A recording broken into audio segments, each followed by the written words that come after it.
Okay, so then October is when Visionary Empress shows up. Right, yes. Visionary Empress, she's a crystal girly. I can tell. I don't know if you got that from her name.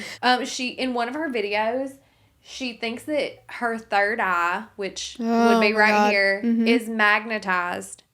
And so she sticks a bobby pin to her head, and she's very jacked about it, that it sticks.